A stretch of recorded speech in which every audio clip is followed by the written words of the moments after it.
Scott was saying there, you're back to where you used to be in terms of fitness and everything now. Yeah, I think that's a fair statement to say. I've had about 7 weeks of good pre-season where I've taken part fully and feel good within myself, to be fair. So feeling confident with that. He probably said that he didn't realise how bad the injury was. Yeah, I think like I'm probably about 18 months out of the game, and obviously then you still got complications coming back when you with a knee injury, and I didn't think it'd be as bad as it would be trying to get back, but yeah, hopefully that's all behind me now and can start taking steps in the right direction. Obviously a frustrating time when you're out for so long. Yeah, it has been frustrating. It's never good, I suppose, trying to get back to where you were before you got injured, and you're probably over trying and things ain't clicking, and obviously then it's like a kind of domino effect, I suppose, where really your form isn't good enough to be involved with the team, and it's quite frustrating watching from the sidelines as well.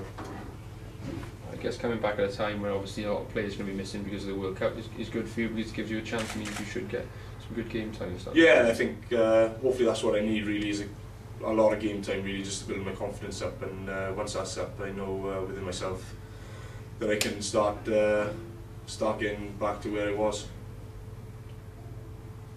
And with that game time in mind, we spoke to Scott about it earlier, about players like yourself, a bit more experience than the youngsters coming through. Do you see yourself as a sort of a leader of this pack? I don't see myself as a leader. I think if you go within the group of players here, no matter how young they are, you have to be quite mature and responsible themselves, and I think you've probably witnessed that with Justin Tibrick. When he's come in, when he stepped in, he's only a young lad, but plays like if he's been around a long time, to be fair to him. So don't really think that's the case. I think the only way, probably being in different circumstances, and I can't help a little bit, but I think if you can come in within the team environment, I think you have to be pretty mature to do that.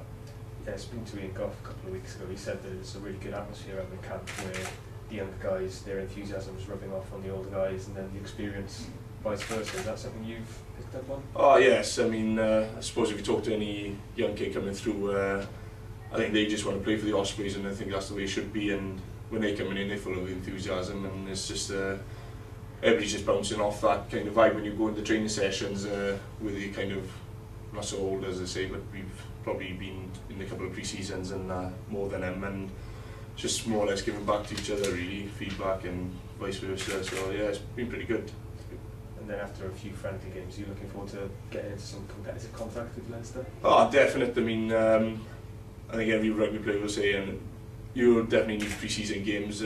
Been lucky enough to be involved in the 2 games with Lyon and Russia, but I think every player wants to play, wants the season to kick away. So it's been 7 weeks of pre-season, and I don't think one player will say they really enjoy pre-season. They just want to play rugby. So yeah, I'd be really looking forward to kick this campaign off. And what sort of challenge do you expect from Leinster? I think they'll bring a good challenge. If I remember rightly, I think they've been in a certain situation as we were last year. I think it was a great game of rugby to play, and they're quite an attacking team, quite a positive team to play against, and so are we. So it's going to be a great game, to be fair. Ian, you talk about getting back to the level you're at. You know, you're on in the Welsh setup. You know, you were seen as a big part of that Welsh pack. Is that something you're working towards now? Oh, yeah, definitely. I'd still like to be involved with the Welsh setup, but I think first and foremost I've got to get game time, and I've got to start playing for the Ospreys. Otherwise, it's just empty talk, really. Yeah.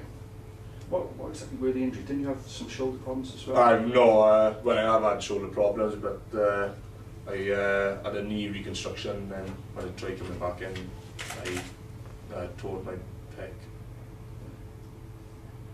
So, you know, how you spoke about it a little earlier. Do you want to go into a bit more depth about kind of those dark days when you were coming back from the injury, and what it was like, being stuck in rehab for so long?